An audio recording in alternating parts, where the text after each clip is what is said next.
Hey guys, I'm Kendra, Hi, I'm Mercedes, and this week we're talking about an 80s classic that's all about a 60s summer, Dirty Dancing. and we are so excited to kick off the start of summer with our very first summer rom-com. This is the first of many, and we are so happy and super excited, and we hope that you hang out with us all this summer in the rom-com room.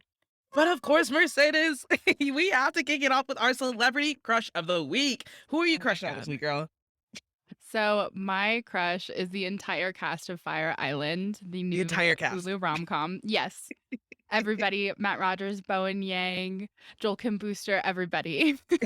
Because I watched it this past weekend and I love it so much. And I just want to give a shout out because they're all so talented and just like a cast of hotties. And I was just so blown away. It's a Pride and Prejudice adaptation. And I was just like, this is awesome. I loved it. Wait, what is it about? You know Pride and Prejudice, like, is my whole heart. Oh my God. You have to watch this. It's on Hulu. It's a gay rom com and it's Fire Island. It takes place on Fire Island, which is like one of the small islands outside of Manhattan. And a large part of the queer community go and like party over the summer. That's like a main area they go and just like have fun. So it's like a whole love story that happens like within like a week of vacation there. And it's so great. I like love the way it's framed. It was a great adaptation. Okay, okay. I had to get to my after. Okay, this has to happen after Stranger Things, after I finish Atlanta, after I watch Heartstopper. Like, you guys give me so much lista, so I'm gonna try to get to all of them. Every week we're all giving each other so many other recommendations. So many, exactly. Mercedes, I have to admit, I'm a bit embarrassed by my celebrity crush for the week this week. You have to tell me. Tell me. Uh, okay, it is Jack Harlow. He has gotten to me. Oh He has. my I never god. wanted it to be him. I never want to be that person that's like tipping on this stuff. But anyways, I was just like, oh, okay, he's cute. Okay, he's cute. Okay, he's cute. A white boy with with swag always gets me, and it's such a freaking tragedy. You know, if you ever want the crush to stop, look at like photos of him from like a few years ago, and then you'll I be like right know. back to Yeah, normal. yeah, he was not cute. He was not cute. It's kind of like He Ed grew Sheeran. into himself. Yeah, Yeah, he grew into himself. that's so funny. All right, guys, we're gonna roll right on over to the TLDR. We just like to recap the movie for anyone who hasn't seen it. There are spoilers ahead. If you have not seen this movie, you can buy it on Amazon Prime. I don't know if there's anywhere really playing it for free. So, um, Yeah, I think only on like if you have cable, it comes on cable all the time. So if you're one of those people. yeah, just flip through the channels and it'll come on eventually. Exactly. So, Baby, played by Jennifer Grey, and her family are spending a few weeks at the popular but incredibly boring Kellerman's Resort before Baby is set to go off and join the Peace Corps. Between the 60-year-old women knitting, 70-year-old men smoking cigars, and all around air of arrogance, Baby is finding it hard to fit in or find anything cool or entertaining.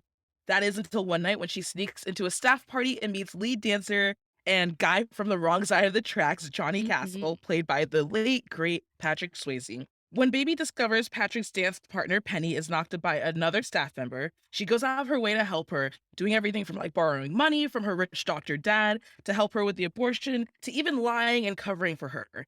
The only problem is the only day Penny can get an abortion is the same day as the big dance competition she and Johnny are meant to be performing in. Since they're both coming from very little money, this is a paid opportunity that they just absolutely cannot pass up. So, of course, in typical Baby fashion, she decides to help out this time by stepping in and performing as Johnny's partner. During the process, the two fall in love, even though Baby's dad has warned her against it. Later, Johnny is wrongfully accused of stealing a guest's wallet, and when Baby gives him an alibi proving his innocence, he's fired from the club anyways for having relations with a guest. But the thing is, Johnny has always performed the last dance of the summer, and him being fired wasn't going to stop that. He returns at the end of the summer party, grabs Baby, and they perform the most beautiful dance in front of everyone, and once again shows us that love can overcome anything. Yes. Oh, Yes. well, This is a 1987 film written by Eleanor Bergstein, who also wrote the TV movie version of this film. It's directed by Emil Ordolino, who also directed Sister Act, a classic. yeah. Oh my God, a classic. Classic. So fun. Oh my gosh. Tell me your facts, Mercedes. I know you got a lot. I have a lot. So, Eleanor Bergstein, the writer, used elements of her own life through this. And she claims she isn't Baby. She's like, Baby's not me, but she was called Baby growing up by her whole family. And she also has very fond memories of basement dirty dancing parties in the 60s. And Stop. when her producer was like, okay, so you want to make this movie about people who like summer in the Catskills? And she was like, yeah. And then she's like, well, tell me other stuff about your life. She's like, oh, I used to dirty dance in the basements in the 60s. She's like, that's it. That's what we have. That is so funny. Oh my gosh. I wonder how it was back then. Like doing stuff like I don't know. I'd be so I, curious what yeah, I, such a different time. But I mean, that's what every era of dancing feels like, you know? Like, Mhm. there's always like that point where like older generations are just like, really not a fan of younger generation's dances, and there's so many other Yeah. elements that come into that. We'll Mhm. talk about it all.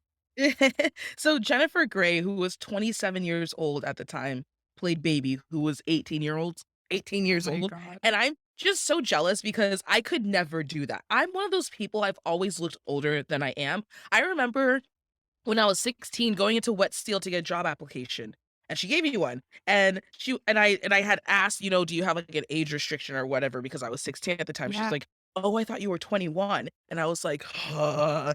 I've never forgotten that. That has always stayed with me because I could Uh, never play someone younger. I think I just have, like, an aura about me that's, like, old soul.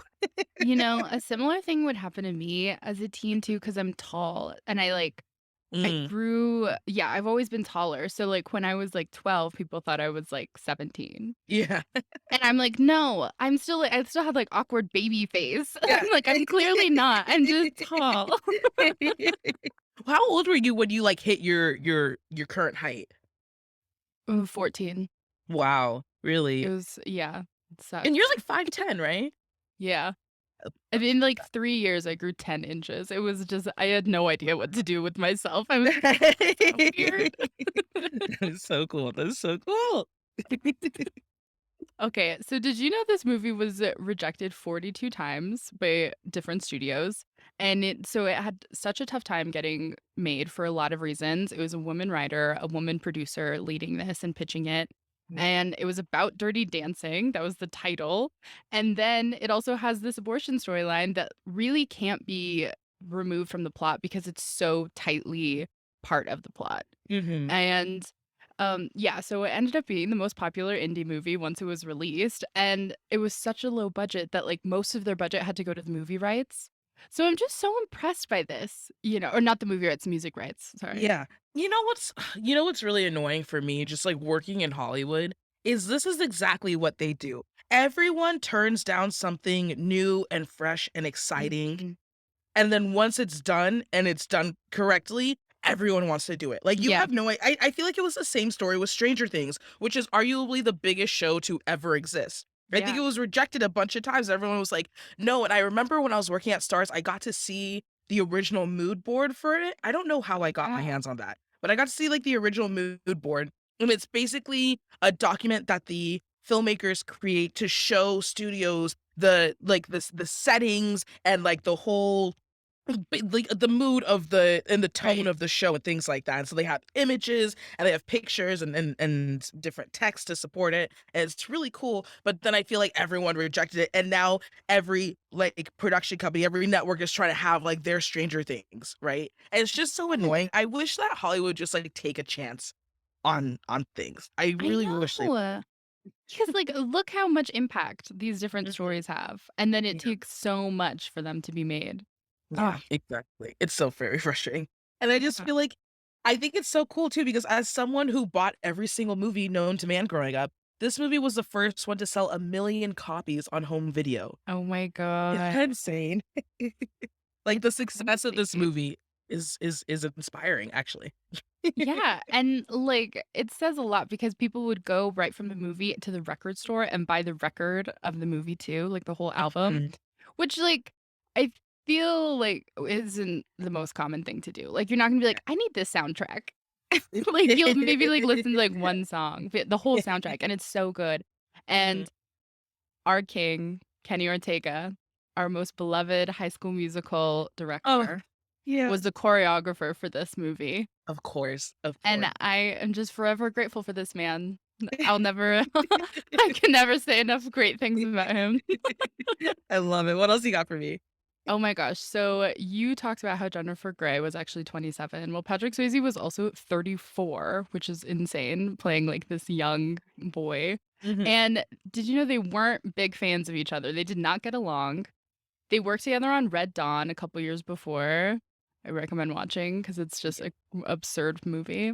And yeah, they weren't on the best terms after that. And there's even a couple scenes in the movie where the director Ardolino just kept the camera rolling on them to get their unscripted reactions. So when they're rehearsing and she keeps laughing and he's so annoyed, that's like real. Like that was Mhm. really his reaction. Really? Oh Yeah. my gosh. Yeah, I heard that he had to, like first of all, I heard that he was crying when he apologized to her for, like, his behavior on Red Dawn and Yeah. things like that, and he had to, like, beg her to be in this movie because she was just like, "I'm never working with him again," which is so interesting 'cause honestly, that's true acting right there, when you can work alongside someone you really don't like and still have, chemistry the way that they I did. think that's, like they, like, used the frustration as, like, passion because a lot of Mm, those things can look similar on screen if you don't mhm. know the backstory. So and you Yeah, could tell their chemistry, like, there's something.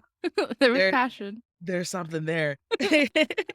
Alright, so we're gonna move into Time Capsule Mercedes, and I just like to recall where we were when this movie came out, and for the first time ever, Mercedes, I remember exactly where I was because I just watched Yeah. this movie for the first time on Monday. Crazy. Insane. I had never seen this movie before Monday. This is me, Kendra, who has watched every single 80s rom-com. Yeah. I don't know what it is, and I'm ashamed to admit that. I was sitting on my couch reflecting on all the men I had a crush on the 80s, even though I wasn't alive yet, and Patrick Swayze was one of them. But that's because I loved The Outsiders. I think I watched Oh, The Outsiders every single day for a straight year when I was, like, in middle school.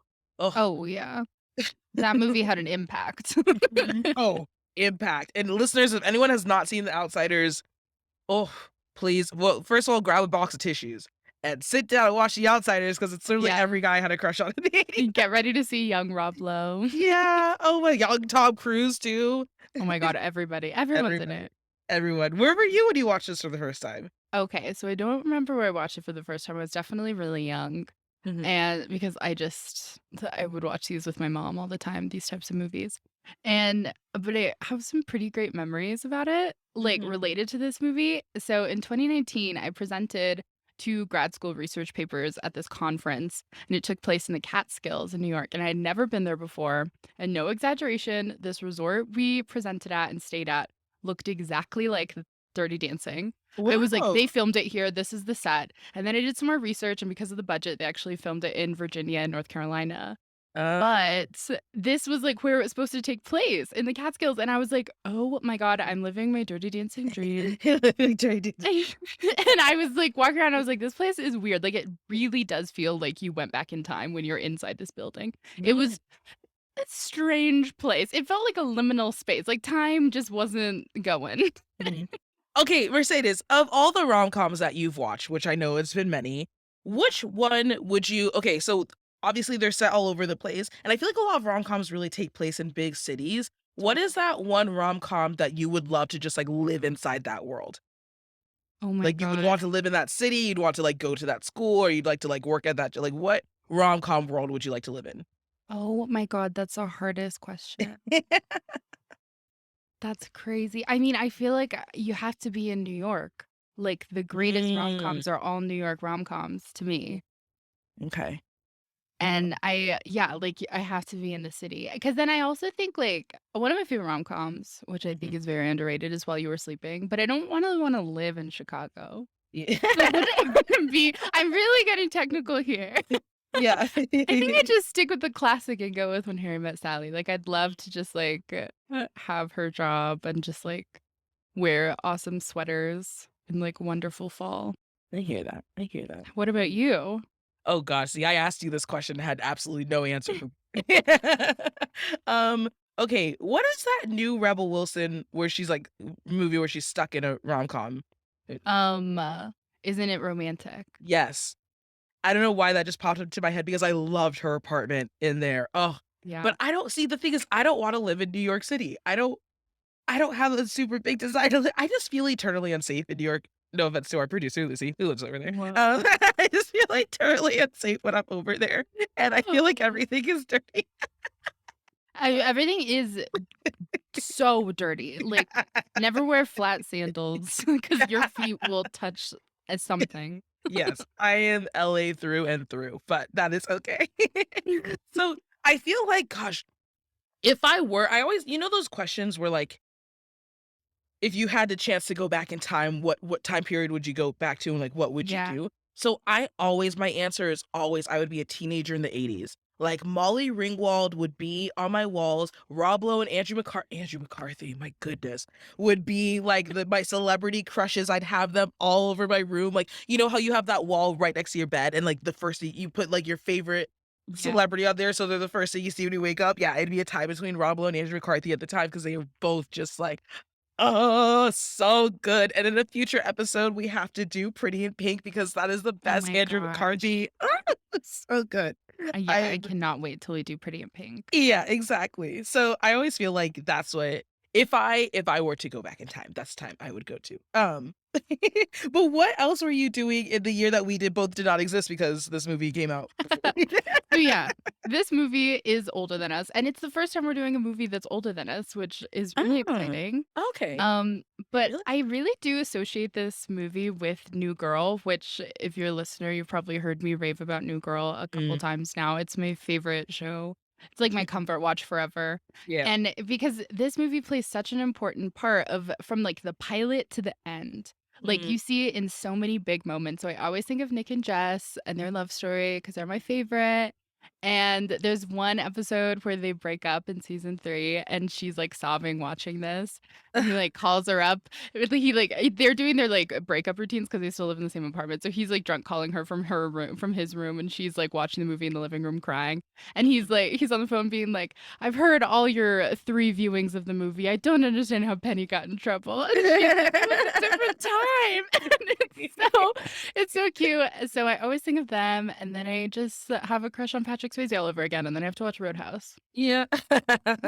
When I haven't seen exactly. Oh my god. I I know, I I love know. every Patrick Swayze movie. He is amazing. Hmm. Is Ghost is not a rom-com, it's a drama. Oh, But if but I we love Ghost. it is a good one. I was like, if we ever dipped our toes into Yeah. that world. Oh my god, yeah. Yes.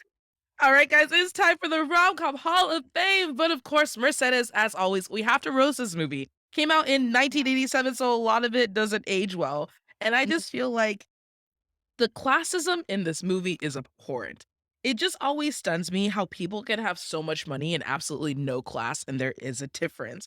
And then it turned out that the actual crooks, like the couple who stole the wallet in the movie, were the people who they for thought the were rich bad. people. Yeah, exactly. And that just makes me, it just makes me so mad as just to not be given opportunities because of where you come from, right? Yeah. As a first generation Nigerian Cameroonian American, I have stories upon stories upon stories of my parents, not getting opportunities because of where they came from and people looking at them differently. Like my dad came to the United States at a time where it was incredibly racist, like, and it just not to get too into the weeds, but it just makes me really upset Yeah. because people can do anything and people can do amazing things. You just really need the opportunity. And I feel like that's been my whole life is I have done so many great things, but I just need someone to give me the opportunity. I'm so thankful that they did. So Mhm. that's Yeah. All facts, it. all facts. All I facts. totally agree with you, just like the classism in this. And there's something that I've noticed in like I love a dance movie and I know you love a dance movie too. Mhm. And have you noticed that in dance films, it's like the like main way of telling stories about classism. It feels like classism always comes into play Mm. when you're watching a dance movie. And, like, even on, like in, like, Step Up and stuff like this, like, more contemporary ones, like, you Yeah. see it and, like, it's a great way of telling stories of classism because dance, as an art, tells stories of culture and power structures. And like I said, like, the history of dances are just rooted in, like, communities that are marginalized, Mhm. always, you know? And usually communities of color, almost always. Mhm. And I think I don't know, like, there's just something so interesting about how, like, looking at where dance originates from and then looking at who has the say to say what's acceptable. Mhm. And yeah, dance films just feel like almost inherently connected to classism. And this is a main example of that. Mhm. That's so interesting. I never thought about that, but you are right. There's always, like, 2 sides that have to, like, come together when it comes to Yeah. dance movies. Even, like, Save the Last Dance, right? Yes. Oh my Like god. Oh my god. So Save the Last I could write an essay about it. Yeah, right, well, that's exactly.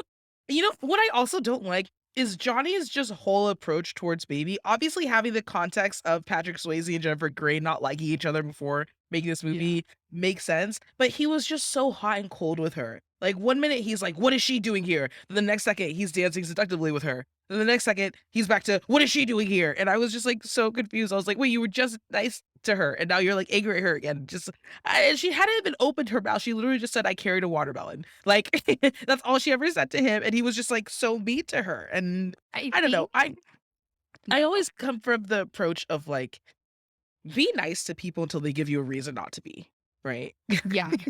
He definitely had a tough exterior because he doesn't trust these people who stay at Mhm, this resort. He really doesn't. And he doesn't even really trust, like, the wait staff either, because 'cause they're all just, like, rich boys who are mm, just awful. And I think, like, his weird approach to her has a lot to do with how he was treated. You know, when he makes that comment and they have that conversation about how the older wealthy women treat him? yeah, And it's an important topic that you wouldn't ever expect from a movie like this because he is like such a masculine presence. And then mhm, he's talking about being used by these women and like really tells her and like opens up to her in this really vulnerable way of being like, I wasn't using them, they were using me. mhm, And I don't know, it brings up this whole thing of like consent and power dynamics. So I think like once I really paid attention to that line, I understood his hesitancy more with Baby. 'Cause it's mhm, like, oh, you're probably just trying to like use us for some like excitement in your life or some like source of rebellion. And then once he saw her character and the way that she like goes out of her way to like help people, like she's really ethical mhm. and morals have like a whole theme of their own in this movie. So I think it comes into that. I don't know, like it is like annoying and confusing to see him go back and forth like that, but I really do think it has to do with like all his past And I understand issues. that.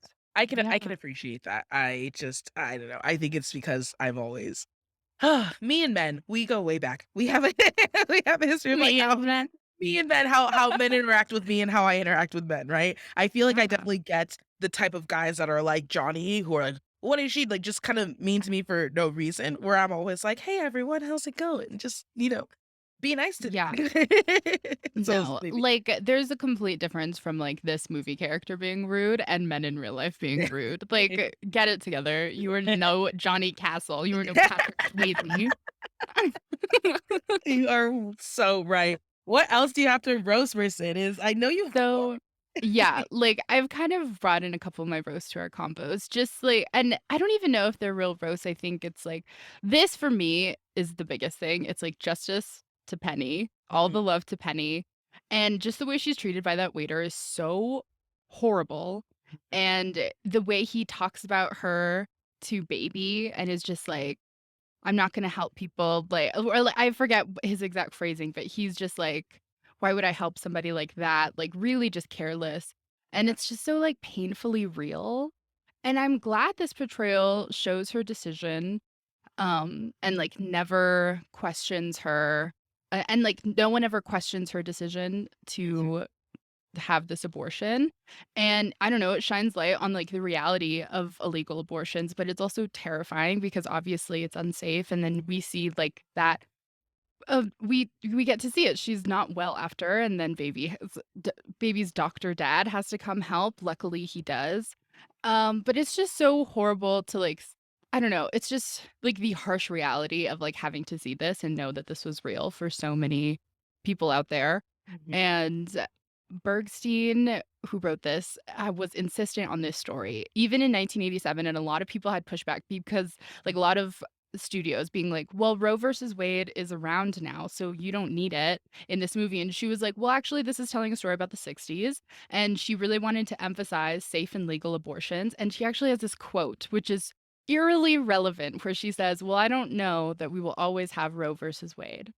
And Wow. that's what that was her response to these studios who would have so much pushback. Wow. And that is just like it sends like chills down my body now because it's just so relevant to right now and like everything that's happening.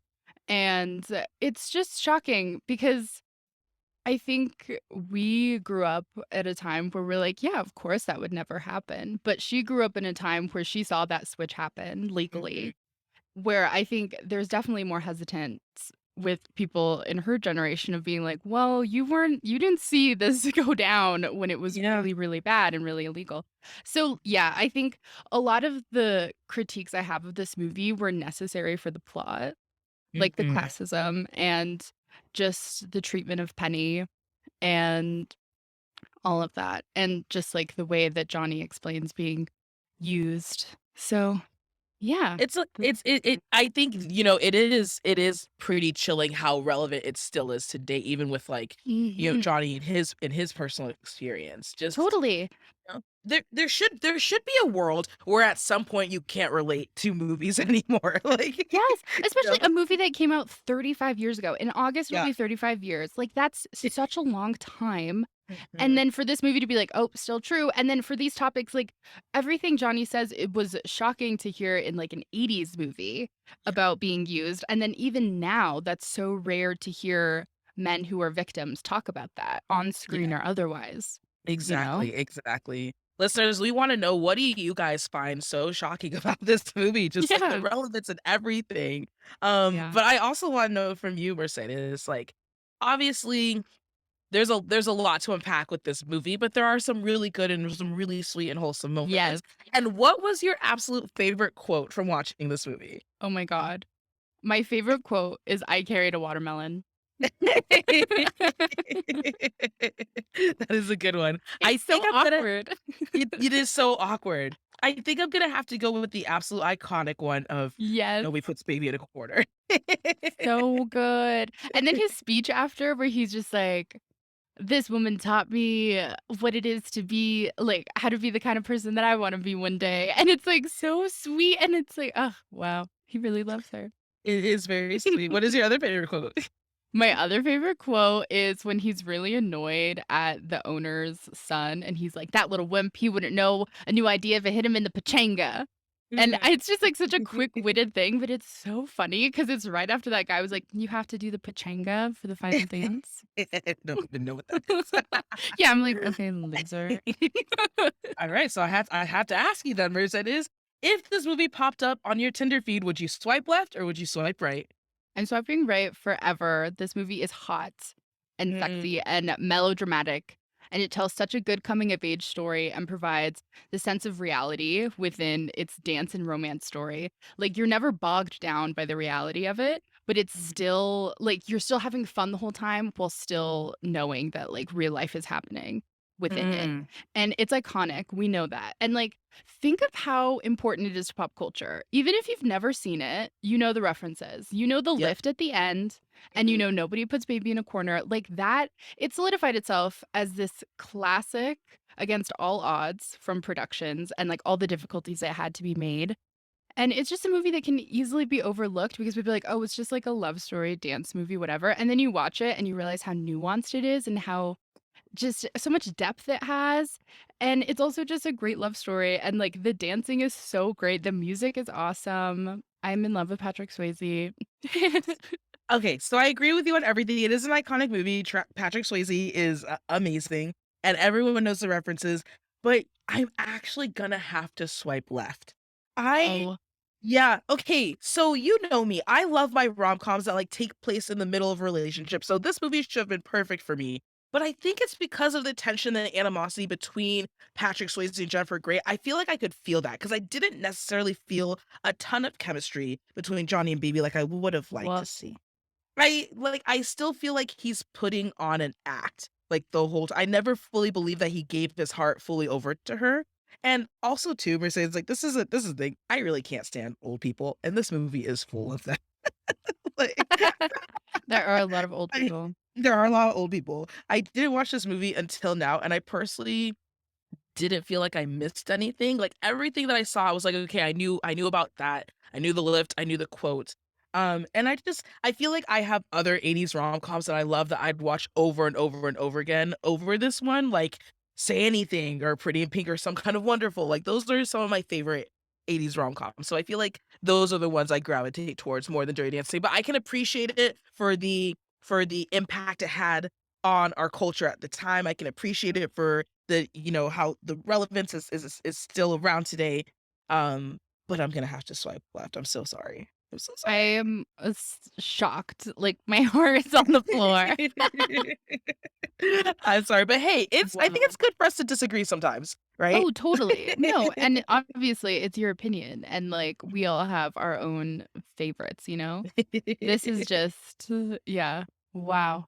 My heart. Hey, I'm sorry. I'm sorry. If you need to take a It's moment, totally okay. fine. It's okay. Sorry, guys. We are moving over to couples therapy, Mercedes, and I just like to give advice to the people in the film on how they can improve their relationship. And since I'm not the biggest fan of this movie, I there are a few things. I think Baby just needs to become more independent. I kept thinking in this movie, like, every time something happened, she'd run to her dad. And she will have to learn to stand on her own 2 feet and learn to problem solve before committing to another person. Otherwise, you spend your whole life relying on someone instead of learning how to take care of yourself.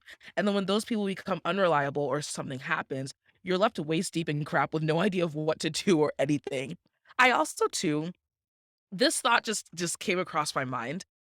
It must be so nice to have a secure attachment when it comes to, like, relationships, because that stems from having a good relationship with your parents, and I don't know Yeah. if anyone has studied attachment styles, but there are 4 of them, and secure Mhm. attachment is the best one, but I could definitely just see Baby having that because I was like, it must be so nice to not be absolutely terrified of your parents and to be able to, like, go to them for things and be like, "Hey, I need $250." They're like, "Yes," or for you to be like, "Hey, this girl is struggling and I need you to come help her," and just to go to your parents for things that you need. I don't know. I have a very different experience. So that was also, like, very interesting to me. But again, I just hope that she learns to stand on her own 2 feet when it comes to moving forward in life. She's gonna Yeah. need that. What's your advice for Johnny? Okay, so I understand that Johnny has had a hard time, but I hope he learns how to feel like he deserves the rooms that he walks into. Because let me tell you, there is nothing, absolutely nothing worse than an insecure man. Because when a man feels like he's less than, or he feels like he's emasculated in any way, all freaking hell breaks loose. He will make sure that you feel as low as he does instead of working on himself to build himself up.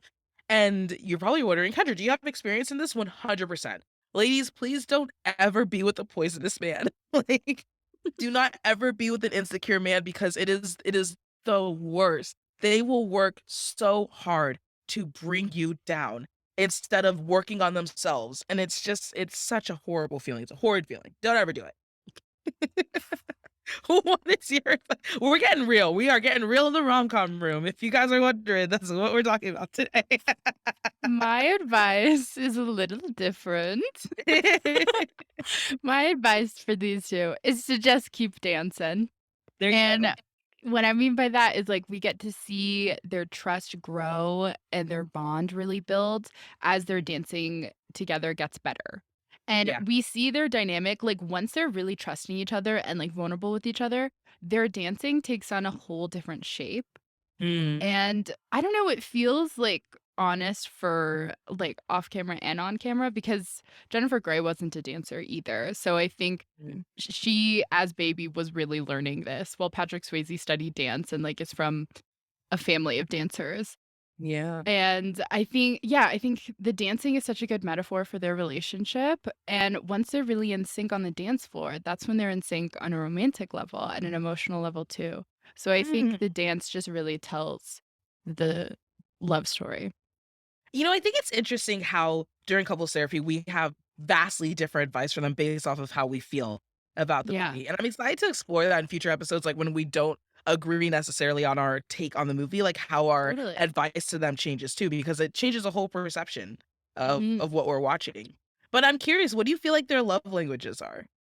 Okay, so Johnny needs quality time. He gets much more vulnerable with her the more time they spend together, and he gives physical touch. Hello, he is a dancer, and they build so much trust through dancing as a duo. Mm, And Baby needs physical touch. This is really a story of her sexual awakening. So, physical touch is a major element here. And then I think she gives acts of service. She's so mhm, focused on ethics and morality, and she's really willing to do the right thing over the easy thing throughout the movie, and mhm, that never changes for her, and she even though she knows that, like, it'll really take a whole like, it'll make a dent in her relationship with her dad, she still is, like, honest with him and being yeah. like, "You need to help these people," and, like, calls him out, being like, "You taught me that you need to help people who need help, and that now you're, like, getting mad at me for doing that exact thing," so, Mhm, yeah. exactly. No, I agree about both Baby and Shawnee. I agree he needs quality time, but I'm gonna do something that we haven't done yet, and guess what his love language will be if they continue in the relationship. Ooh. And I think it will be gifts. And the reason I say that is because Baby is a person that comes from money. Money is something that Johnny constantly needs. And I just feel like sometimes those don't dynamic, like that dynamic just doesn't work in a relationship. And that's only if they continue to Yeah. see each other, right? Which leads me to my next question of like, do you think this couple lasts in 5 years? No, I sadly don't think so. She's off to college, like, right after this summer, and he has his own plans. I think Johnny, more than Baby, is very much aware of their socioeconomic differences, and he also wouldn't ever wanna stand in the way of her ambitions because he is so in awe of her for them. So I think he'd, like, never let her settle for anything less than her goals, you know? Mm, yeah. I agree. So I said absolutely hell no. But summer romances are amazing. I didn't have one until I was 29, but I feel like they're very necessary when you're a teenager. Like they're necessary at baby's age. Like she's gonna learn a lot from this experience. She's gonna reflect back and see the things that she did wrong, see the things that she liked, and it's gonna help her figure out what she wants and solidify more of what she wants in the future. So I'm glad that she had this experience. Yeah. I think it was really important for her.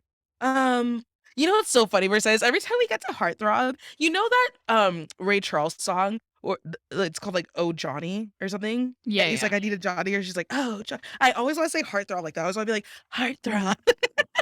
I don't know why. Like you're on a late night radio show. Yeah, like I'm Marilyn Monroe with my dress, just like, "Happy birthday." Oh my Okay, I'm gonna stop. I'm gonna stop. We're gonna talk about the Heartthrob of this movie. Mercedes, who would you take home and introduce to your friends and family? Obviously, Johnny Castle, I'm forever in love with him. I know he's like a surface level bad boy exterior, but it's only like a very thin shell. Mhm, Because for me, I see that he's like very emotional and he has this soft side. He's tender and he's confident and he still remains like non threatening, even though mm, he's like the epitome of masculinity in his physique. But he's also so endearing, especially once he can be vulnerable and really talk to baby. And I think something that's really special about his character that I find so admirable because it seems so rare in romantic leading men is that he mhm. genuinely sees and treats women as human beings. Yeah. We see him do this romantically with Baby, but it's not just with his romantic efforts. He also protects Penny and cares for her as an individual Mhm, platonically. And I think that just says so much about his character. And it's I don't know if it's because he was written by a woman and like directed by an openly gay man and like mhm, choreographed by an openly gay man. I think there's like this anti-hyper masculinity, hyper sexualization in this mhm, movie within, like, the film gaze, like, how we're seeing him through the camera, mhm. and I don't know, I just he's so special, I love him. I can appreciate that. I can 100% appreciate that. You know, unfortunately, no one is really doing it for me in this movie, and I feel bad saying that. I feel like, Johnny, he has such a nice ass. First of all, I just have to say that. I just have to get it out there. It's such a nice behind every time he turned around, I was like, "Hello." But he's just not my type. I feel like since turning 30, I mean, this has been more, but, like, turning 30, I'm, like, looking for a lot more, and I feel like I'm over the whole bad boy with sunglasses and a leather jacket look. Like, in my 20s, I could have been like, "Yeah, maybe." But now I'm like, I want commitment and assurances and comfort and things like that. I don't want Yeah. to have to feel like I have to raise you as a child when you are a man and you're supposed to. I don't know. That's just kind of how I feel. But I do appreciate Johnny, and he is super endearing, and I like that he kind of peels back his tough layers the more that we see him and Baby like interconnected and dance and get to know each other, and I think it's really sweet. But I think I'm gonna just go home alone at the end of the night when it comes to this movie. Wow. As I know, Mercedes, I can see your face. Our listeners can't see your face, so I can see your face. I know you're disappointed. I'm sorry. I'm not disappointed. I'm just fully in shock. I've never heard this opinion ever about this movie, so I'm really trying to just soak it in. You know what? This is our summer rom-com time. So all summer, we're just gonna be doing summer rom-coms, and I have a feeling we're gonna disagree on a few more Yeah. percent. No, I know. That's okay. That's okay. All right, Mary, Smooch, Ghost. Who would you marry? Who would you smooch? And who would you ghost? We have Johnny, Billy, who is Johnny's cousin, and Max. Yes, and Max was the owner's son who Yes. tries to flirt with Baby all the time. Yes. Obviously yeah, so annoying. Obviously, I'm marrying Johnny. I'm Mm. smooching Billy, his cousin, because he was so sweet to Baby from the beginning, and then Yeah. obviously I'm ghosting Max because no one wants to dance the pachanga. Okay, I agree there. I would marry Johnny, I would smooch Billy, and I would ghost Max. But if we changed Max to oh, now I'm forgetting the guy who knocked up Robbie. Oh, no, no. Get him out of here. Ghosting him too? Absolutely not. Yeah, most of the More people than here ghost, are I hate him. ghosting. Johnny's the only one worth marrying. All right, guys, before we wrap it up, we always love to bring in a pop culture moment. Mercedes, give us something. Yes. So it was announced last month that a sequel to the original film, not Havana Nights, what has an expected release date of 2024, and it'll include Jennifer Grey as Baby, and now it'll be taking place in the 90s. Very Mm, exciting. okay, okay, I see. And I think it's really cool because the sequel is going to be directed by Jonathan Levine, who also directed Warm Yeah. Bodies, which definitely needs to be an upcoming episode because we haven't done like a horror rom-com, right? No, we And we should need to. mean. Yes. Oh, I love that. Warm Bodies would be such a good one. So I'm excited for that. Yeah. Yes, and if any listeners enjoy any like behind the scenes movie fun facts like me, watch the Dirty Dancing episode of the Netflix show The Movies That Made Us. You will learn so much. It's like an hour long and you truly get all the behind the scenes. And I watched it like right when it came out a couple years ago and I just like love it. I love any like I'm so nosy. I love like any tidbits I can find on anything. So it was so fun to watch. That's so interesting. Listeners, of course, we want to hear from you guys. What do you think of Dirty Dancing? Is this your go-to summer rom-com? What do you think of the relationship between Johnny and Baby? Make sure to slide into our DMs at Meet Cute. Again, I'm Kendra. You can find me on Instagram and TikTok at Ken10Hollywood.